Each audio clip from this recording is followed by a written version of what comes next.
Feliz y bendecido día, aprendiendo un curso de milagros. El secreto de la verdadera oración es olvidarte de las cosas que crees necesitar. Pedir algo específico es igual que ver el pecado primero y luego perdonarlo. Del mismo modo, al orar pasas por alto tus necesidades específicas, tal como las ves, y las dejas en manos de Dios.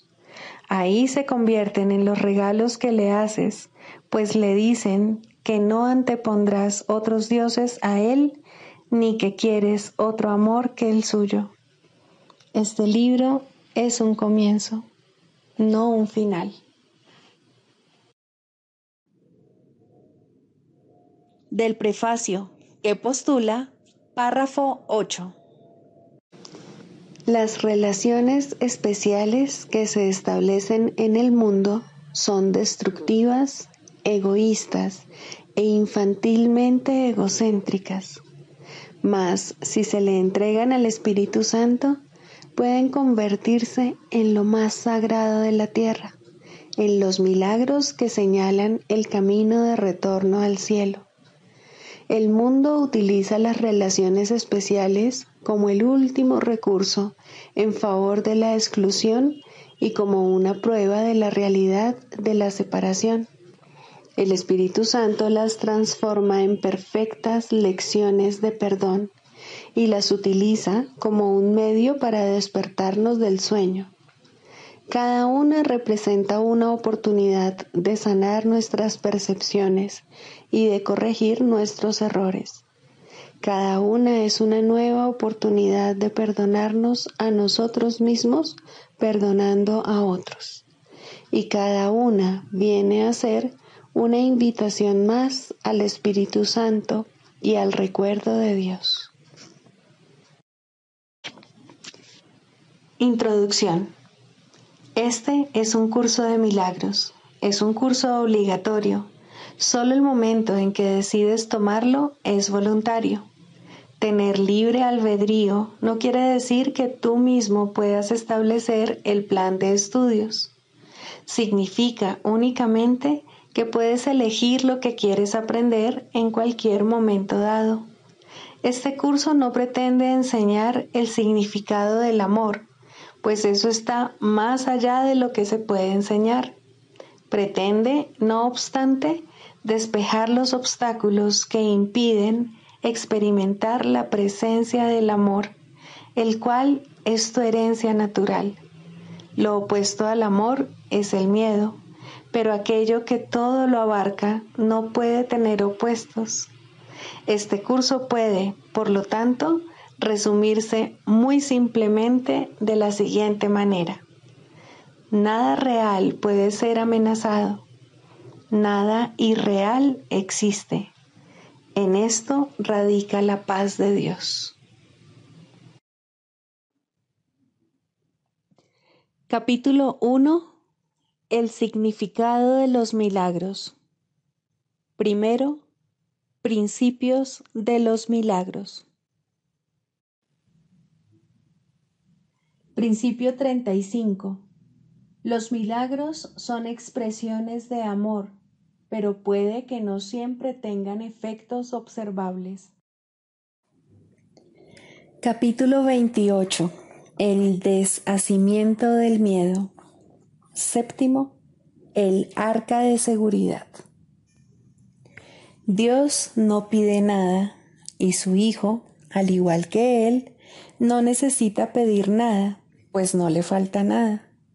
Un espacio vacío o una diminuta brecha sería una insuficiencia, y solo ahí podría Él querer tener algo que no tiene. Un espacio donde Dios no se encuentra o una brecha entre Padre e Hijo no es la voluntad de ninguno de los dos que prometieron ser uno solo. La promesa de Dios es una promesa que Él se hizo a sí mismo, y no hay nadie que pudiese ser desleal a lo que su voluntad dispone como parte de lo que Él es.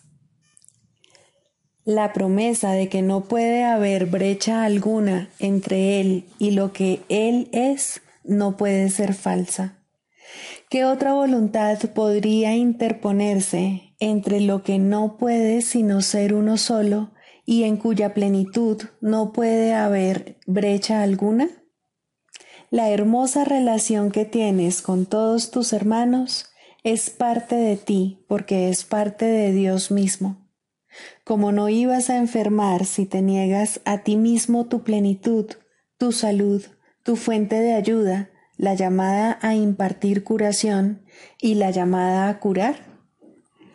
Tu Salvador espera la curación y el mundo espera con él, y tú no estás excluido, pues la curación o bien será una sola o bien no tendrá lugar en absoluto, ya que en el hecho de que es una radica la curación.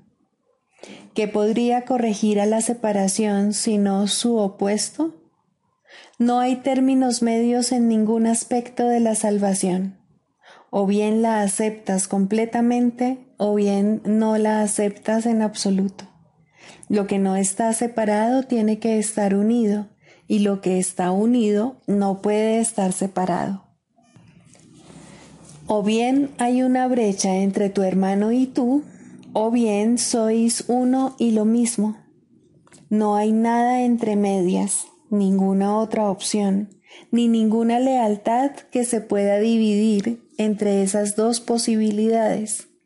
Una lealtad dividida significa que le eres infiel a ambas posibilidades, lo cual no hace sino ponerte a dar tumbos sin que te quede otro remedio que agarrarte a cualquier brizna de paja que parezca ofrecerte apoyo.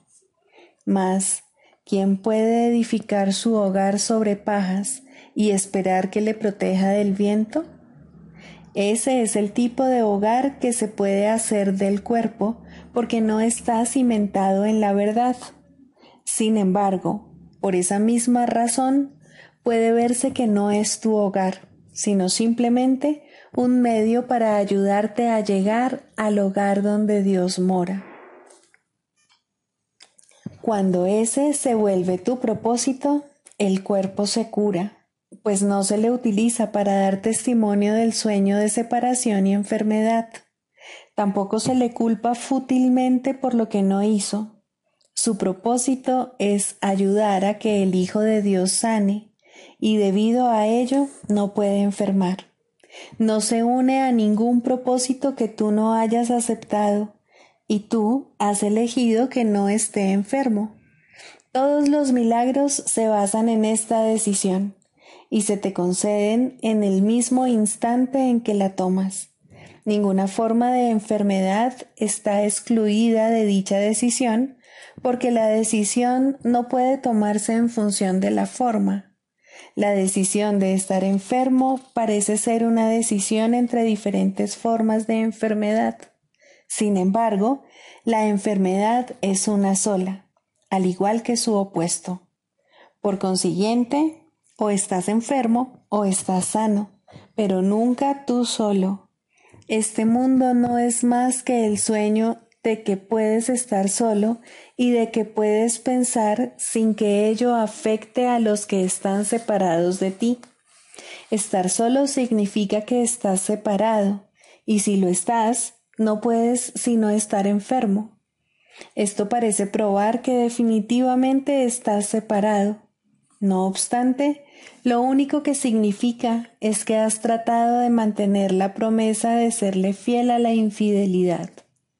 Mas la infidelidad significa enfermedad. Es como la casa edificada sobre pajas. De por sí parece ser muy sólida y real. Su estabilidad, no obstante, no se puede juzgar sin tomar en consideración sus cimientos. Si descansa sobre pajas, de nada sirve atrancar las puertas, cerrar las ventanas o correr los cerrojos. El viento la derrumbará y las lluvias le azotarán y la arrastrarán al olvido. ¿Qué sentido tiene buscar refugio en lo que se construyó precisamente para fomentar el peligro y el miedo? ¿Por qué recargarlo con más cerraduras, cadenas o pesadas anclas cuando su debilidad no reside en ello mismo, sino en la fragilidad de la brecha insustancial sobre la que se erige? ¿Qué seguridad te puede ofrecer algo que descansa sobre una sombra? ¿Edificarías tu casa sobre algo que pudiera derrumbarse con el peso de una pluma? Tu hogar está edificado sobre la salud de tu hermano, sobre su felicidad e impecabilidad, así como sobre todo lo que su padre le prometió. Ningún pacto secreto que hayas hecho en lugar de eso ha estremecido en lo más mínimo los cimientos de este hogar. El viento podrá soplar sobre él y la lluvia azotarlo, pero sin consecuencia alguna. El mundo será arrastrado, pero este hogar permanecerá en pie para siempre, pues su fuerza no reside solo en él. Es un arca de seguridad que descansa sobre la promesa que Dios le hizo a su Hijo de que Él siempre moraría a salvo en él. ¿Qué brecha podría interponerse entre la seguridad de este refugio y su fuente? Desde aquí se puede ver al cuerpo como lo que es, sin atribuirle más o menos valor del que tiene como medio para liberar al Hijo de Dios, a fin de que pueda regresar a su hogar. Y con este santo propósito se convierte por un tiempo en un hogar de santidad, ya que comparte la voluntad de tu Padre contigo. Libro de ejercicios. Pregunta 4. ¿Qué es el pecado? El pecado es demencia.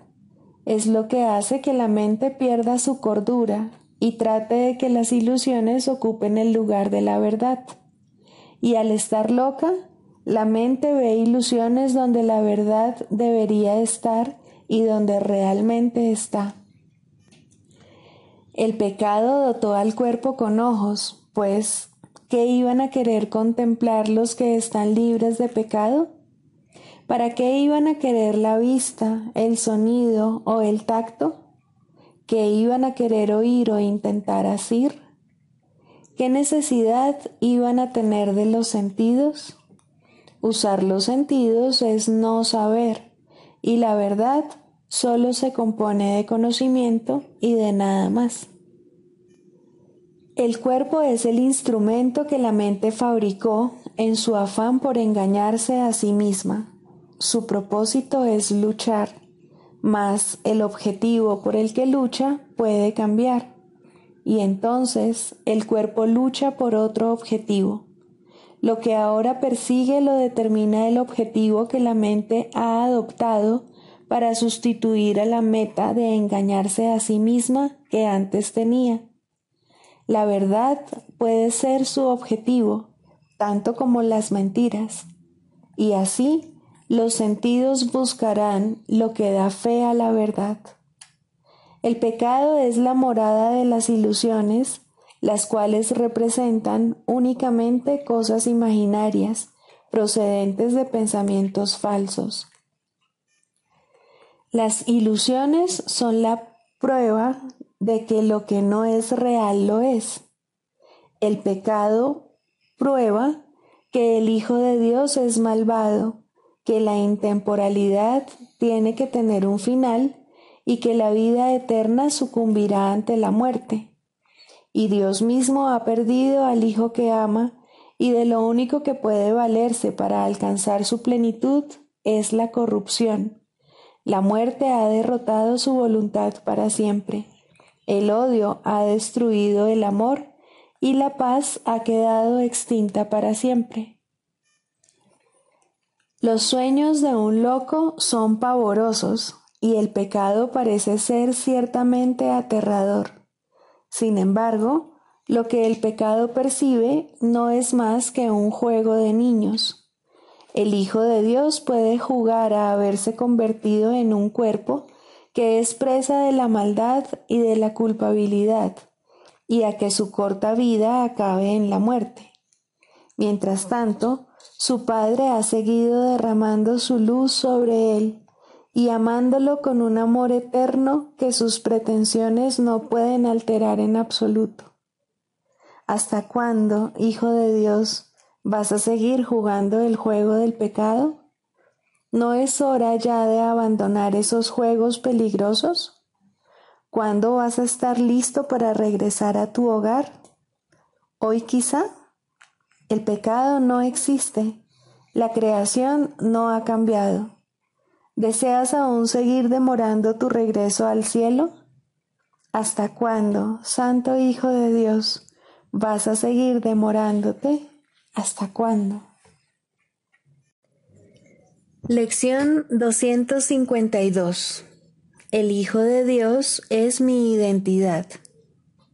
La santidad de mi ser trasciende todos los pensamientos de santidad que pueda concebir ahora. Su refulgente y perfecta pureza es mucho más brillante que cualquier luz que jamás haya contemplado. Su amor es ilimitado y su intensidad es tal que abarca dentro de sí todas las cosas en la calma de una queda certeza. Su fortaleza no procede de los ardientes impulsos que hacen girar al mundo, sino del amor ilimitado de Dios mismo.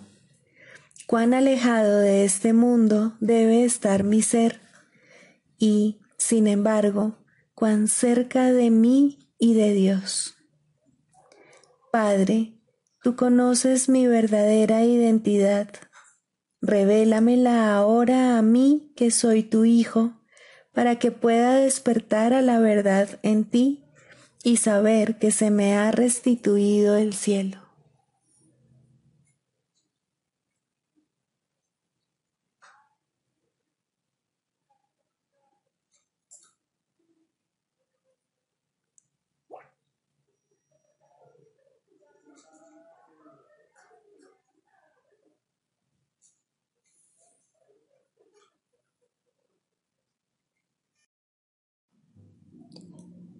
Manual para el maestro. Características de los maestros de Dios. Fe. El grado de fe de un maestro de Dios indica cuán avanzado se encuentra en su programa de estudios. ¿Pone en práctica este aprendizaje solo en algunos aspectos de su vida, mientras mantiene otros aparte?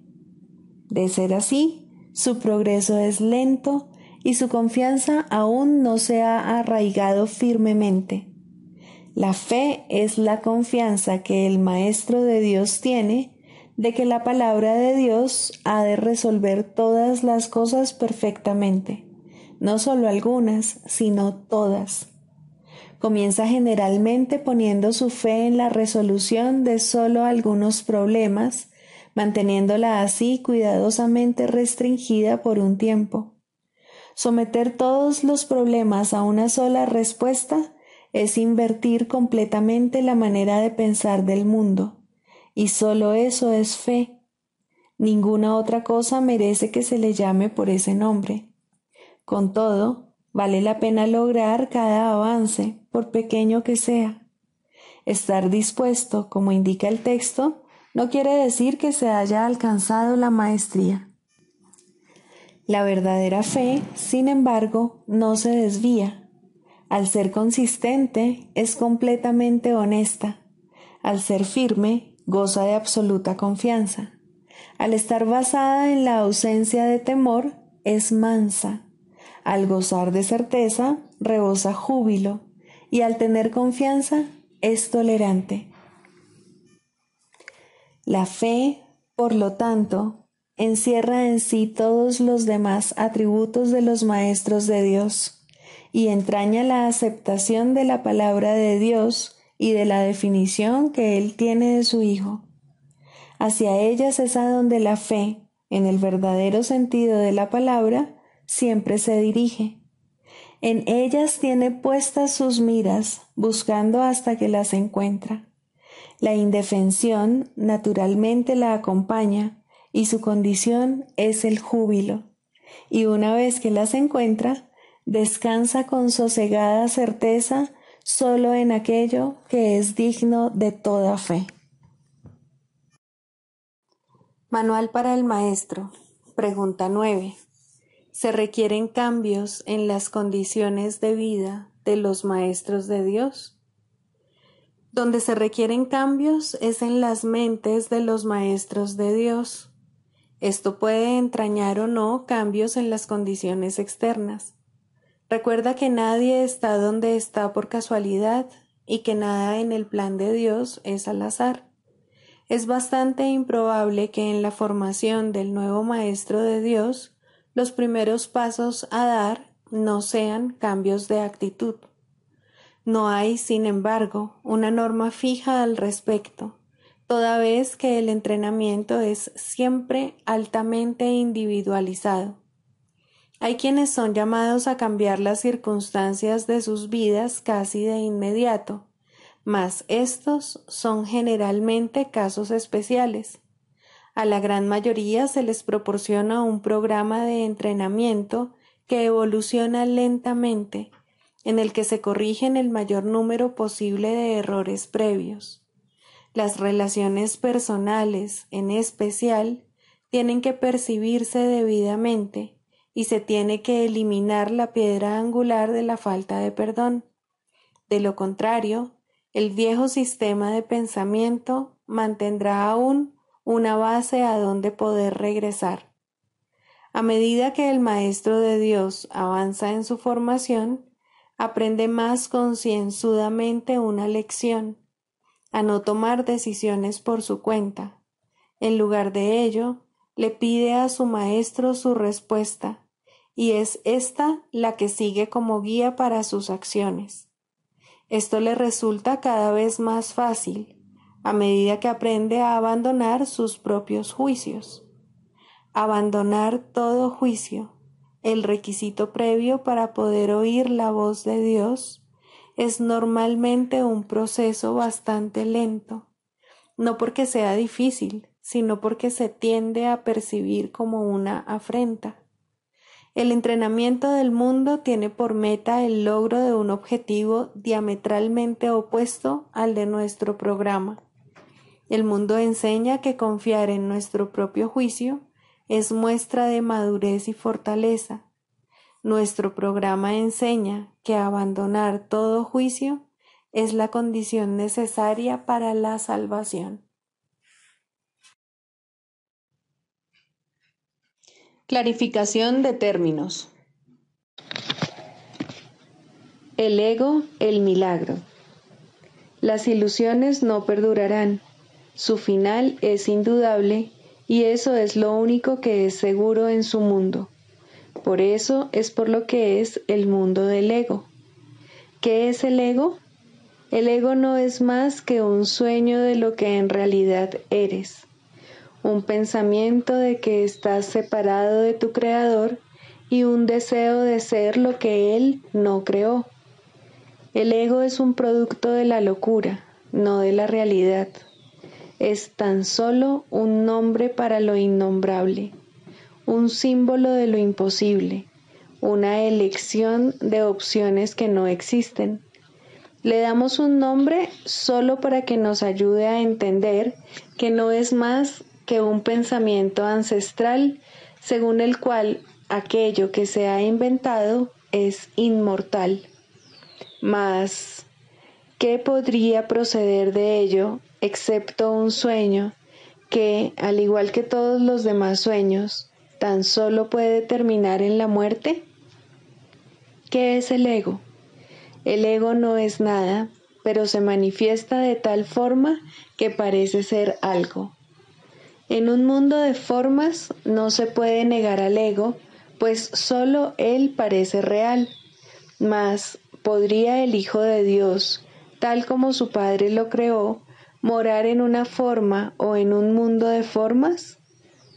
Si alguien te pide que definas al ego y expliques cómo se originó, es porque cree que el ego es real e intenta, por definición, asegurarse de que su naturaleza ilusiva quede oculta tras las palabras que parecen otorgarle realidad. Ninguna definición que se haya hecho de una mentira puede hacer que ésta sea verdad, ni tampoco puede haber una verdad que las mentiras puedan realmente ocultar. La irrealidad del ego no se niega con palabras, ni su significado se vuelve claro por el hecho de que su naturaleza parezca tener una forma. ¿Quién puede definir lo indefinible? Sin embargo, incluso para esto hay una respuesta. No podemos formular realmente una definición de lo que es el ego, pero sí podemos decir lo que no es. Y esto lo podemos ver con perfecta claridad. Basándonos en eso, podemos deducir lo que es. Observa su opuesto y verás la única respuesta que tiene sentido. A lo opuesto al ego, desde cualquier punto de vista, origen, efectos y consecuencias, le llamamos milagro. En él encontramos todo lo que no tiene que ver con el ego en este mundo. El milagro es lo opuesto al ego, y solo en él podemos observar lo que era el ego, pues en él vemos lo que éste aparentemente hacía, y la causa y sus efectos no pueden sino seguir siendo una misma cosa. Donde antes había obscuridad, ahora veremos luz. ¿Qué es el ego? Lo que antes era la obscuridad. ¿Dónde está el ego? Donde antes estaba la oscuridad. ¿Qué es ahora y dónde puede encontrársele? No es nada y no se le puede encontrar en ninguna parte. Ahora la luz ha llegado y su opuesto se ha ido sin dejar ni rastro. Donde antes había maldad, ahora hay santidad. ¿Qué es el ego? Lo que antes era maldad. ¿Dónde está el ego? En una pesadilla que solo parecía ser real mientras la estabas soñando. Donde antes había crucifixión, ahora está el Hijo de Dios. ¿Qué es el ego? ¿Quién tiene necesidad de preguntar? ¿Dónde está el ego? ¿Quién necesita ir en busca de ilusiones ahora que los sueños han desaparecido? ¿Qué es un milagro? Un milagro es un sueño también, pero si observas todos los aspectos de ese sueño, jamás volverás a dudar. Observa el bondadoso mundo que se extiende ante ti mientras caminas envuelto en mansedumbre. Observa a los ayudantes que encuentras a lo largo del camino que recorres, felices ante la certeza del cielo y la garantía de paz. Y observa también, por un instante, lo que por fin dejaste atrás y finalmente pasaste de largo. Esto es lo que era el ego, el odio cruel, la necesidad de venganza y los gritos de dolor, el miedo a la muerte y el deseo de matar, la ilusión de no tener hermanos y el yo que parecía estar solo en el universo. El milagro corrige este terrible error con respecto a ti mismo, con la misma dulzura con la que una madre amorosa adormece con su canto a su criatura. ¿No preferirías escuchar un canto así? ¿No contestaría ese canto todo lo que pensabas preguntar, haciendo incluso que la pregunta dejase de tener sentido? Tus preguntas no tienen respuesta, ya que han sido planteadas para acallar la voz de Dios, la cual nos hace a todos una sola pregunta. ¿Estás listo ya para ayudarme a salvar el mundo?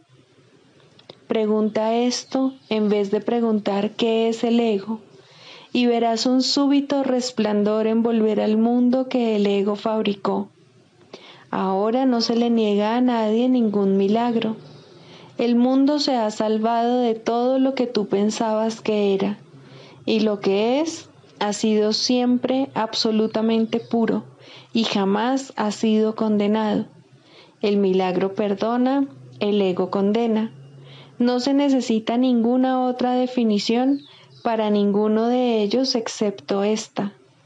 Mas, ¿qué definición podría ser más cierta o estar más a tono con lo que es la salvación? Con esto, el problema y la respuesta se llevan una al lado del otro, y al estar finalmente juntos, la elección es obvia. ¿Quién elegiría el infierno de reconocer que eso es lo que está eligiendo? ¿Y quién no seguiría adelante un poco más cuando le ha sido dado comprender que el camino es corto y que el cielo es su meta? Quinto, el proceso de la sanación. Aunque la verdad es simple, de todas maneras se le tiene que enseñar a aquellos que ya han perdido su camino en interminables laberintos de complejidad. Esta es la gran ilusión. En su estela viene la inevitable creencia de que, para estar seguro, uno debe controlar lo desconocido. Esta extraña creencia se basa en ciertos pasos que nunca llegan a la conciencia.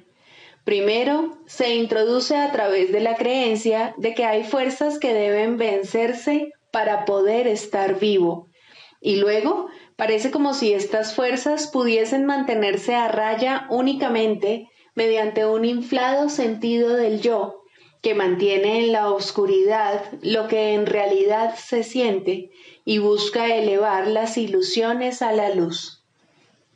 Recordemos que los que vienen a nosotros en busca de ayuda están severamente atemorizados. Lo que creen que ayudará solo puede hacer daño. Lo que creen que les hará daño es lo único que puede ayudar. El progreso se vuelve imposible hasta que el paciente es persuadido de invertir su torcida manera de ver el mundo, su torcida manera de verse a sí mismo. La verdad es simple, pero tiene que enseñarse a aquellos que creen que los pondrá en peligro.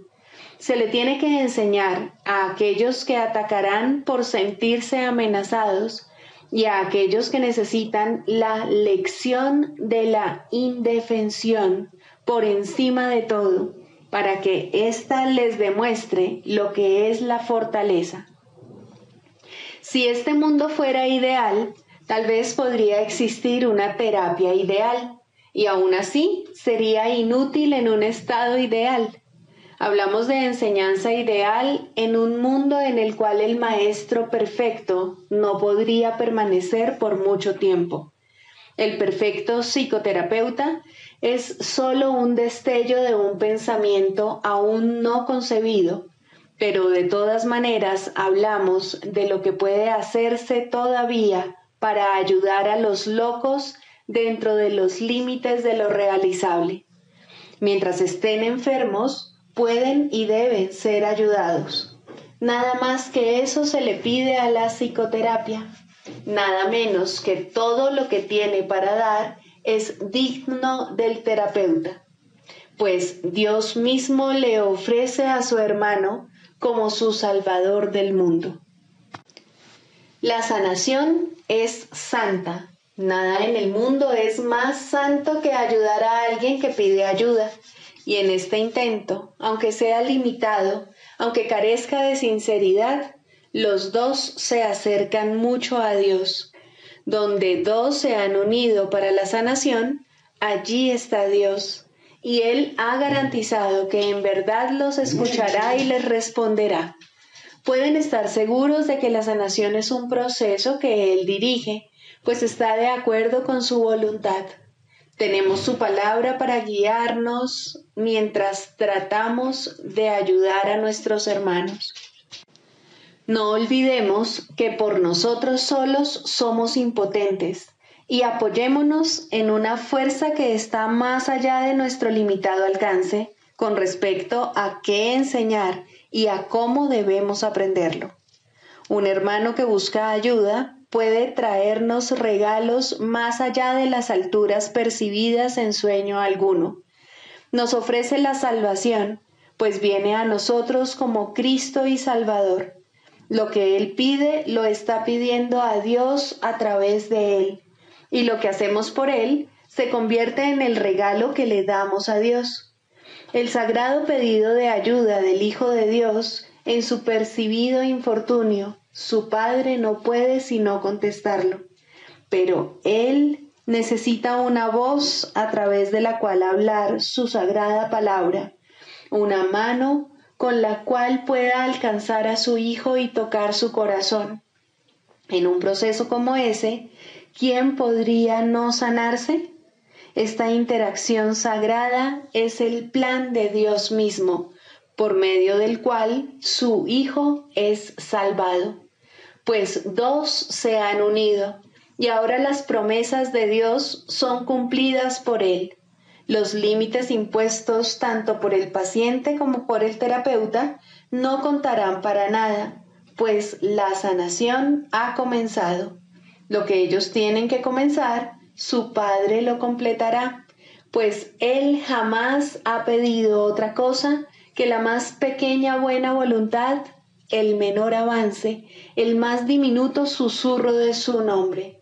Pedir ayuda en la forma que sea no es otra cosa que llamarlo, y Él enviará su respuesta a través del terapeuta que mejor pueda servir a su hijo en todas sus actuales necesidades. Tal vez la respuesta no parezca ser un regalo del cielo, puede incluso parecer un empeoramiento y no una ayuda. Aún así, que no seamos nosotros quienes juzguemos el resultado. En alguna parte, todos los regalos de Dios tienen que ser recibidos. En el tiempo, ningún esfuerzo puede hacerse en vano. No es nuestra perfección lo que se pide en nuestros intentos de sanar. Ya estamos engañados si creemos que hay necesidad de sanación. Y la verdad nos llegará solo a través de alguien que parece compartir nuestro sueño de enfermedad. Ayudémoslo a perdonarse por todas las ofensas por las cuales se condenaría sin causa. Su sanación es la nuestra, y según vemos que su impecabilidad llega brillando a través del velo de la culpa que cubre al Hijo de Dios, contemplaremos en él el rostro de Cristo y comprenderemos que no es sino el nuestro. Permanezcamos en silencio ante la voluntad de Dios y hagamos lo que ésta ha elegido que hagamos. Hay solo una manera mediante la cual llegamos a donde se iniciaron todos los sueños, y es allí donde los depositaremos para marcharnos en paz para siempre. Escucha a un hermano pedir ayuda y respóndele. Será a Dios a quien respondas, pues lo llamaste. No hay otra manera de escuchar su voz. No hay otra manera de buscar a su Hijo. No hay otra manera de encontrar tu propio ser. Santa es la sanación, pues el Hijo de Dios regresa al cielo a través de su benévolo abrazo. Pues la sanación le dice, en la voz que habla por Dios, que todos sus pecados le han sido perdonados.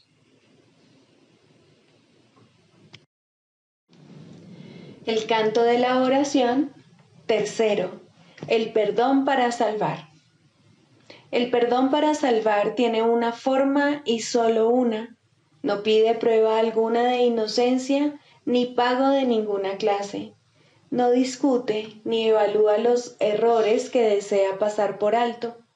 No ofrece regalos falsamente ni promete libertad mientras ordena la muerte. ¿Acaso iba Dios a engañarte? Él solo te pide que tengas confianza y la buena voluntad de aprender cómo llegar a ser libre. Él ofrece su maestro a quien quiera que pida y busque comprender la voluntad de Dios. Su buena disposición para dar está más allá de tu comprensión y de tu simple alcance. No obstante, Él ha dispuesto que aprendas el camino que te lleva a Él, y lo que Él dispone goza de certeza. Criatura de Dios, los regalos de Dios son tuyos, no por razón de tus planes, sino por su santa voluntad.